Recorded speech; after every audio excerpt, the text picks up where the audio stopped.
Guys, I know तुम्ही third ट्रायमिनिस्टर व्हिडिओची waiting करतायत आणि तोही व्हिडिओ लवकरच येणार आहे.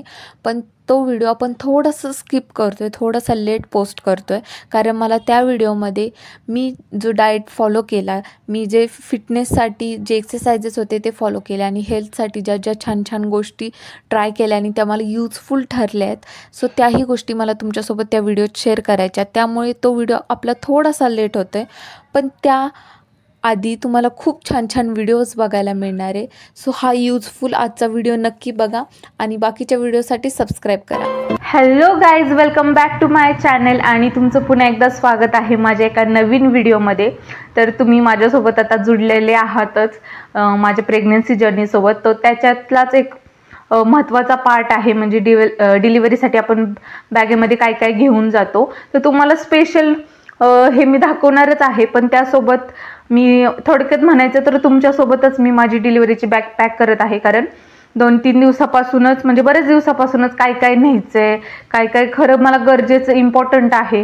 म्हणजे डिलिव्हरी झाल्यानंतर खूप गोष्टी लागतात, पण आपण जोपर्यंत हॉस्पिटलमध्ये असतो तोपर्यंत कुठल्या कुठल्या गोष्टी गरजेच्या आहेत ह्या सगळ्या थोडीफार लिस्ट काढून, थोडंफार त्याचं नॉलेज घेऊन त्यानंतर काय काय न्यायचं हे मी ठरवलं आहे. आणि आज मला बरोबर 9 महिने पूर्ण झालेले आहेत माझ्या प्रेग्नन्सीला.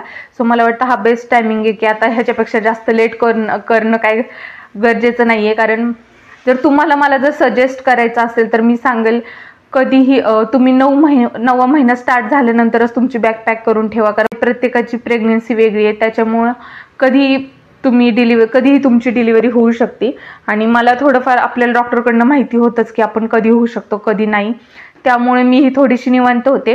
पण चला आता माझ्यासोबतच मी तुम्हाला दाखवते आणि आता आपण सोबतच बॅग पॅक करूया माझी. आणि आज तुम्ही म्हणाल की आजचा व्हिडिओ नाईट सूटवर का? सो हा वस्त्राणीचा आउटफिट आहे, त्याच्यातला माझा फेवरेट आहे आणि मी खरं तुम्हाला सजेस्ट करेन, तुम्ही जर आता प्रेग्नन्सीमध्ये असाल तर ह्याच्यामध्ये खूप जास्त कलर्स अवेलेबल आहेत ह्या नाईट सूटमध्ये. प्रेग्नन्सी नंतर आणि प्रेग्नन्सी चालू असताना ह्या दोन्ही पिरियडमध्ये तुम्ही हा नाईट सूट वेअर करू शकतात, घालू शकतात.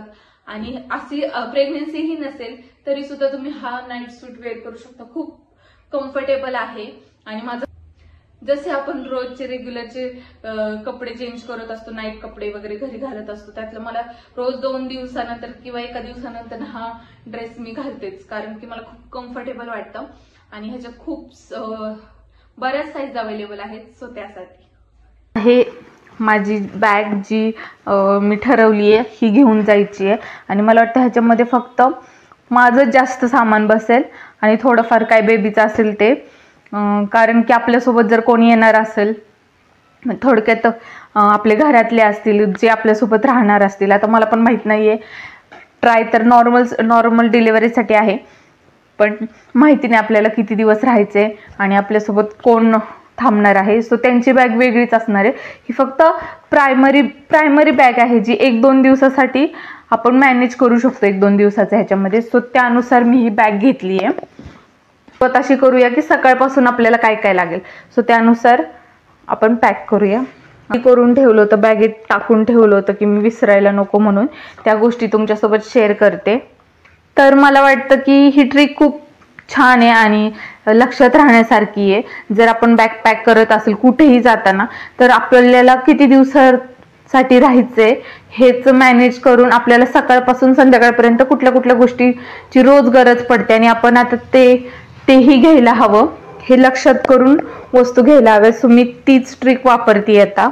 आणि तर काही हॉस्पिटलमध्ये आपल्याला काही गोष्टी अवेलेबल असतात आणि काही गोष्टी अवेलेबल नसतात. आता मी तर माझ्या डॉक्टरना विचारलं नाहीये, तुम्ही विचारू शकता तुमच्या डॉक्टरना काय काय अवेलेबल असतं वगैरे. आणि आपल्या हॉस्पिटलनुसार आहे, आपण कुठल्या टाईपचं हॉस्पिटल घेतोय, कसं हॉस्पिटल आहे त्यानुसार. पण काही बेसिक गोष्टी मला वाटतं ते आपल्या स्वतःजवळ असायला हव्यात, कारण आपला सोप, आपला फेस वॉश, ह्या काही गोष्टी आपल्याच वापरायला आवडतात, म्हणजे किंवा आपले त्याचे ब्रँड वेगळे असतात त्यामुळं. तर मी जसं की काढून ठेवले brush, toothpaste, face wash, soap आणि हे एक डेटॉलची बॉटल जी जवळ ठेवली आहे ती ह्याच्यासाठी की समजा मला वाटतं की आपले लगेच कपडे आपण समजा मी जरी 2 दिवसात येणार असेल तरी कपडे आल्यावर धुतले जातील किंवा काय होईल, पण बेबीचे कपडे बेबीला माहिती लगेच आपण नवीन कपडे घालणार नाहीये, म्हणजे थोडक्यात मी तरी असं मला वाटतंय लगेच पहिल्या दिवशी. सो त्याचे काय वॉश करायचे असतील किंवा डेटॉल मला वाटतं कुठलेही कामाला येऊ शकतं. आणि मला वाटतं अजून एक गोष्ट आहे जी आता माझ्या लक्षात आली आहे, आपण काहीतरी हँड वॉश किंवा काही गरजेचं असेल तर ते पण सोबत ठेवूया. ते हॉस्पिटलमध्ये आहे पण माझ्या हॉस्पिटलमध्ये मी बघून आली आहे, पण जर तुमच्याकडे नसेल तर ते एक लक्षात ठेवा. सो आपण हे मॉर्निंगचा किट हा आपला तयार झालाय. थोडक्यात हा आपण आता सोबत घेऊयात, जो की आपल्याला मॉर्निंगला सकाळी लागेल. जरी आदल्या दिवशीच आपण ऍडमिट झालो, दुसऱ्या दिवशी जरी बेबी होणार असेल किंवा असं काहीही असू शकतं, पण हे आपल्याकडे ठेवूयात. जरी 2-3 दिवस राहायचं असेल तर मला वाटतं ह्या बेसिक गोष्टी ज्या लागतील. मॉर्निंग किट तर तयार झाले, जे बेसिक आहे आपल्याला थोडक्यात बाथरूम मध्ये आपण यूज करतो. आणि आता त्याच्यानंतर ना म्हणजे फ्रेश झाल्यानंतर आपल्याला काय काय लागतं, सो मी त्यासाठी काही गोष्टी काढून ठेवल्यात जे आता आपण तुमच्यासोबत मी पॅक करते. तर त्याच्यामध्ये मी घेतला एक हेअर ब्रश, म्हणजे थोडक्यात कंगवा एक घेतलेला आहे, आणि रबर बँड घेतलेला आहे. क्लिप कुठलाही घेतला नाहीये, कारण की मला वाटतं आपण ना हेअर टाय केलेले चांगले, त्याच्यात कम्फर्टेबल असतो. आणि मला नाही गरज पडत, तुम्हाला जर गरज पडत असेल छोटे क्लिप्स, काहींना मोठे क्लिप्स लागत असतील सो ते घेऊ शकतात. तर मी एक साधा रबर घेतला, एक क्रंचेस मध्ये घेतलेला आहे, 2 रबर फक्त सोबत ठेवले आहेत. आणि असं मी ऐकले की प्रेग्नेन्सी नंतर ना खूप जास्त तहान लागते किंवा कोरड पडते, लिप्स ड्राय पडतात. सो त्याच्यामुळं एक लिप बाम घेतले. आणि आता मग गरजेचंच आहे लिप बाम घेणं, कारण आता डिसेंबर चालू होतोय, माहित नाही डिसेंबरमध्ये बेबी होणार आहे का आत्ताच होणार आहे. पुढच्या 2 दिवसात, आता ह्या मंथचे फक्त 2 डेज राहिलेत, पण थंडी चालू झाली आहे, सो लिप बाम गरजेचं आहे. आणि घरी येताना थोडंसं टचअप करावं लागेल म्हणून लिपस्टिक घेतले आहेत. आणि पावडर तर मी शक्यतो लावत नाही, पण सोबत मम्मी वगैरे असेल कोणाला कामाला येईल म्हणून ती पण घेतली आहे. तर जसं की मी तुम्हाला सांगितलं थंडीमुळे आपल्याला लिप बाम गरजेचं आहे, तसं मॉइश्चरायझर, तुमच्या काही क्रीम असतील. मी तर म्हणजे डॉक्टरकडून ऐकले की केमिकलचं काही प्रेग्नेन्सीत पण आणि प्रेग्नेन्सी नंतरनं पण काही यूज नाही करायला पाहिजे, कारण त्या सगळ्या गोष्टींचा इफेक्ट आपल्याला लाईफ टाईमसाठी होतो. सो त्यानुसार आहे.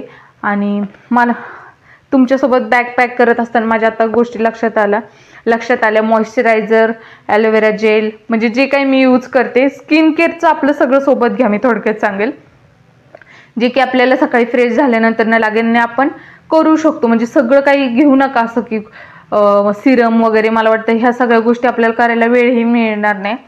सो जे बेसिक आहे, आणि थंडीमुळं मॉइश्चरायझर वगैरे गरजेचं आहे, सो ते सोबत ठेवायला विसरू नका. लक्षात राहील अशा एक सकाळपासून स्टार्ट केले, जेणेकरून आपल्या लक्षात येईल आपल्याला काय काय गोष्टी हव्या आहेत.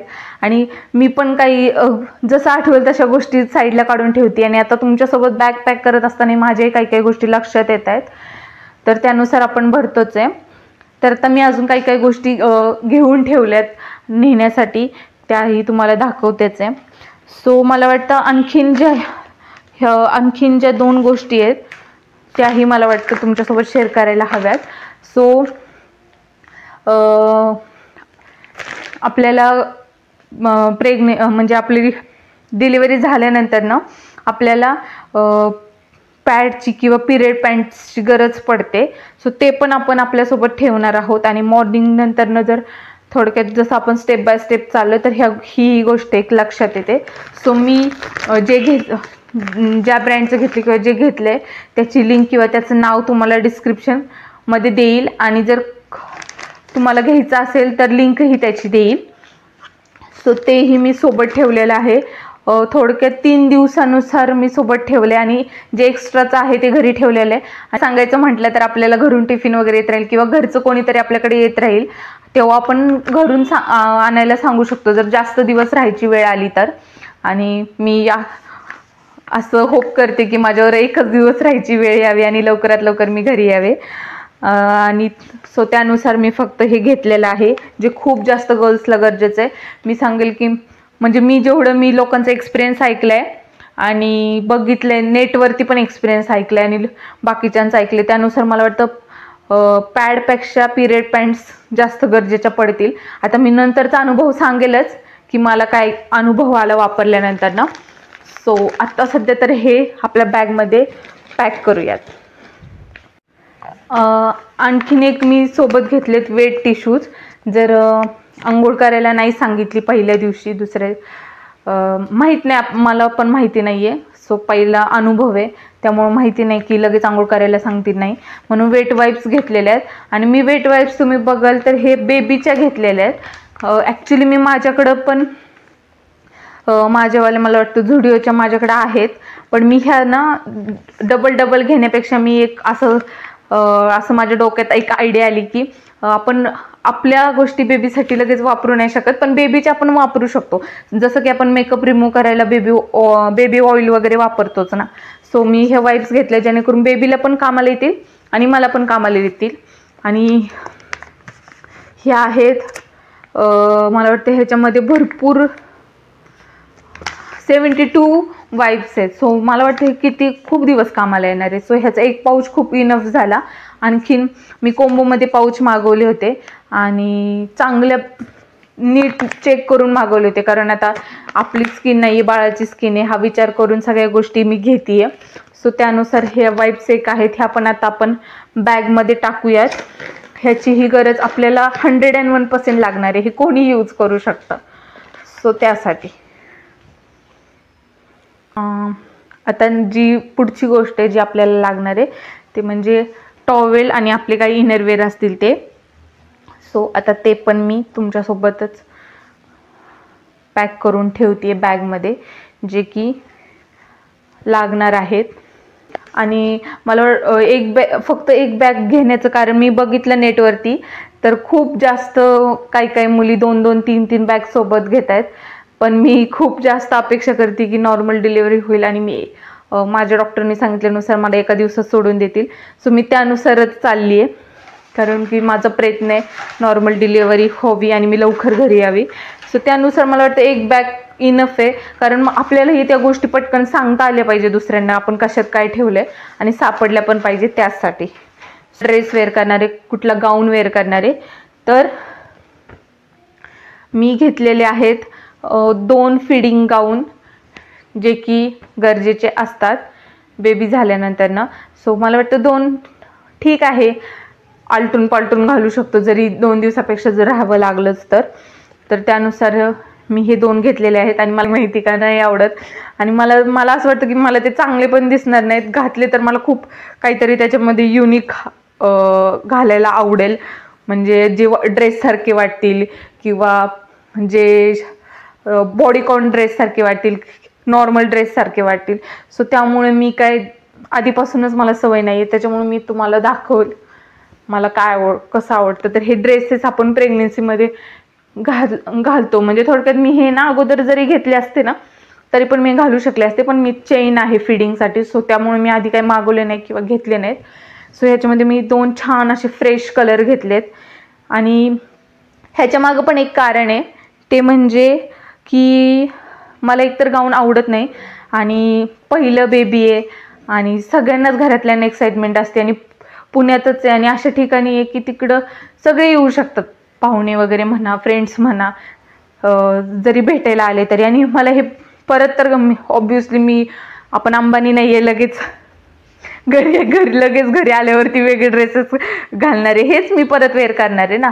सो मला वाटतं हे कधी कोणी मला भेटायला आलं किंवा काय आलं की ते मला असं वाटणार नाही की आता आपण ओढणीच घेऊया किंवा काहीतरी झाकून टाकूया स्वतःला, कारण हे मस्त ड्रेस पण आहेत आणि ह्याच्यामध्ये जे आपलं काम करायचं थोडक्यात फिडिंगचं काम करायचं आपल्याला, फिडिंग पण होऊ शकतं, सॉफ्ट आहे. बेबीला पण काही जर मी कडेवरती घेतलं किंवा बेबीला मांडीवरती घेतलं तर बेबीला पण काही त्रास होणार नाही. सो असे सॉफ्ट ड्रेसेस आहेत जे मी 2 घेत आहे आणि ते पण आता ह्याच्यामध्ये पॅक करून ठेवूया.